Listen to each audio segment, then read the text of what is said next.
guys! Welcome to Rice Diaries! And on this video, nasa Baguio tayo ngayon. We're on our way to Patrick's Village.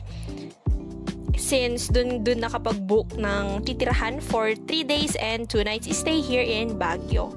And as you can see here, napakaganda talaga ng Baguio.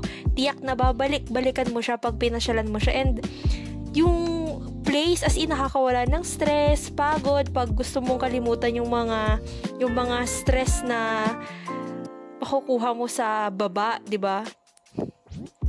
Syempre, stress ka nga sa baba, di aakyat tayo sa taas.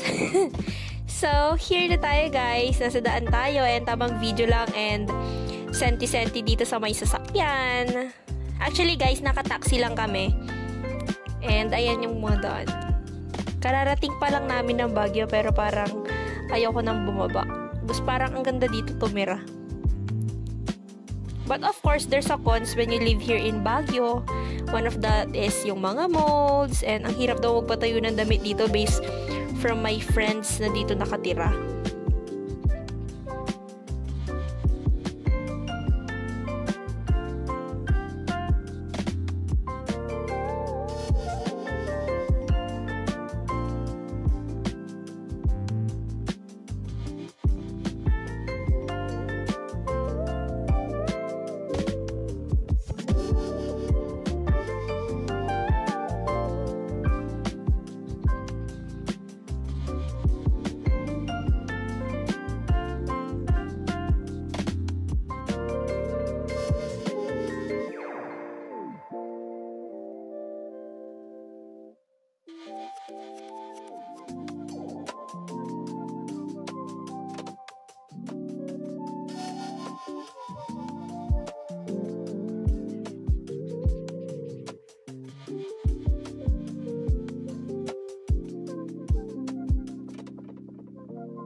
Ang lakas pa makasenti nitong kanta ni Kuya, guys.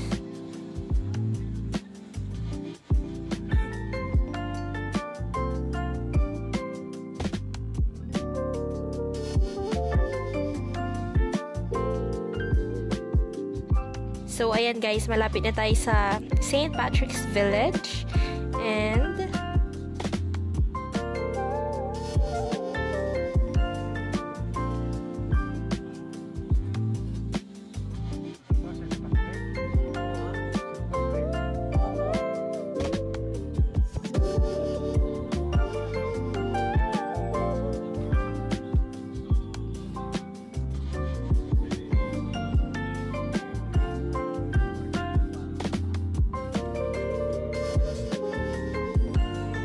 so, here we are, guys!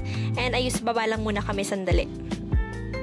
And on the next day naman, I'm with my friends here. We are at Burnham Park, walking.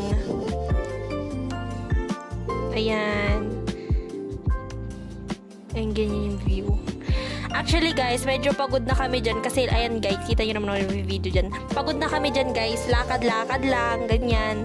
Tapos, sa Baguio pala, akala namin that time is malamig siya. Pero, syempre, pag malamig yung hangin, pero kaya na ganun kalamig yung hangin, guys, mainit pa rin lalo naglalakad kami, ganyan.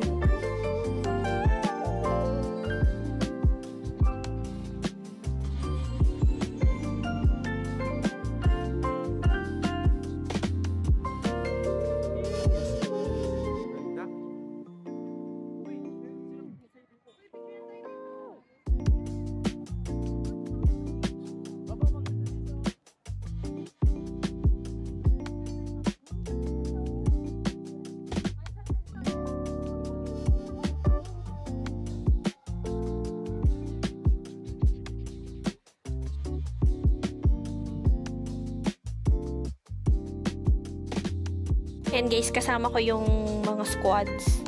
Actually guys, ang tagal na namin pinaplanong mag-Baguio, pero after, I think 3 years, sa wakas nakulayan na rin yung plano namin na mag-Baguio with the Angels Squad.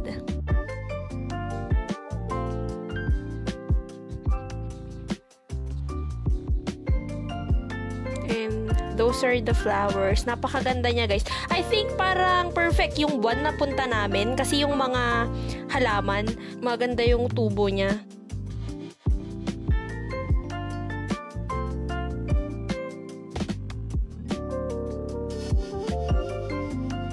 And here naman guys, ayan, paakyat kami. Grabe hingal namin pagdating dyan sa top ng hagdanan. As in, super. Hindi namin inakala na ganyan pala kalayo. Kasi, yung isa kong friend, sabi niya, lapit lang, kayang-kaya natin yan. Wala pa kami sa kalahati ng stairs. Diyos ko, labas na yung dila namin. But anyways, we've enjoyed and had fun naman.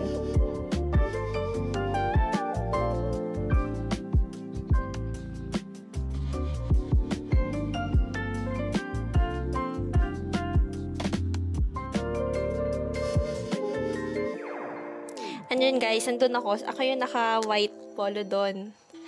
Nagpapa-video kasi ako dito. Ayan, nakapayong. Kasi, mainit pa rin siya guys eh. Despite na parang sa video is, hindi siya ganun kainit. Sobrang init niya. And yan guys, kasama ko yan si Marilu. By the way, ang nagtitake pala ng video here is PJ. And, ayan po ako sa harapan. I'm with Marilu. We're walking, and pupunta kami ng Daman. Sure, magpapicture kami. Pero dun lang sa may harap, guys. Kasi, this is 2024, and that time, hindi pa po available yung papasok sa loob. Pero, I think now available na siya. Pero, di ba po, ipapabook pa siya online para makapasok. And here naman, guys, nagpapahinga lang muna kami kasi sobrang pagod na talaga. So, nagpapahinga muna kami dito. Tamang upo-upo muna, kwentuhan, catch up while namamasyal, and I can say na super nag-enjoy kami dito. Syempre, nakakamiss kasi yung last time na nagkaganyan kami, get together, bonding is grade 11 pa lang kami noon, senior high school, and then after, naabutan kami ng pandemic and all.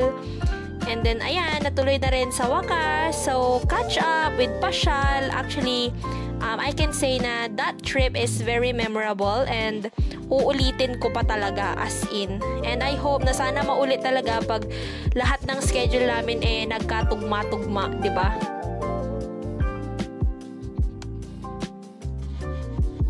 Hello guys, here's another video. Welcome to my vlog again, and we are now walking here. Actually, yung mga gamit namin iniwan na muna namin dun sa my condo where we've booked, and we will stay there for 1 night. And we're now here in SM Baguio. We're planning na magstay sa my rooftop, and dapat that night is magluluto ako, but then syempre sobrang pagod ko, nabigla talaga ako sa lakaran sa Baguio. And so ayan, ang ending, dyan na lang rin kami nakapag-dinner. So here guys, naglalakad-lakad lang kami. Ang daming tao guys. Ayan, sobrang kapal ng fog. And mas kakapal pa yan, mas kumapal pa guys yung fog nung mas dumilim.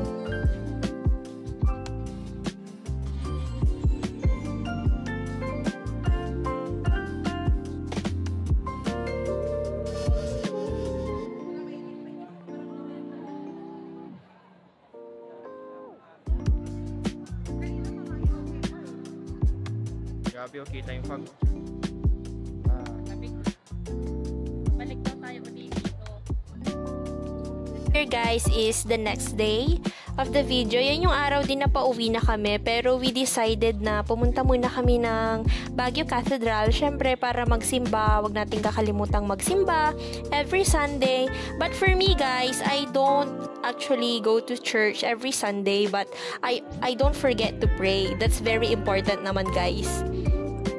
And here, hindi na kami nakapasok guys sa church kasi sobrang daming tao. So, we just stayed outside.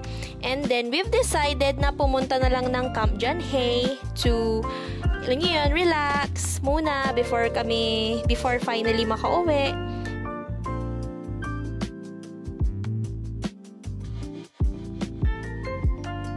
Thank you for watching, and I hope you enjoyed this video, and if you did, please don't forget to give this video a thumbs up and don't forget to subscribe to my channel.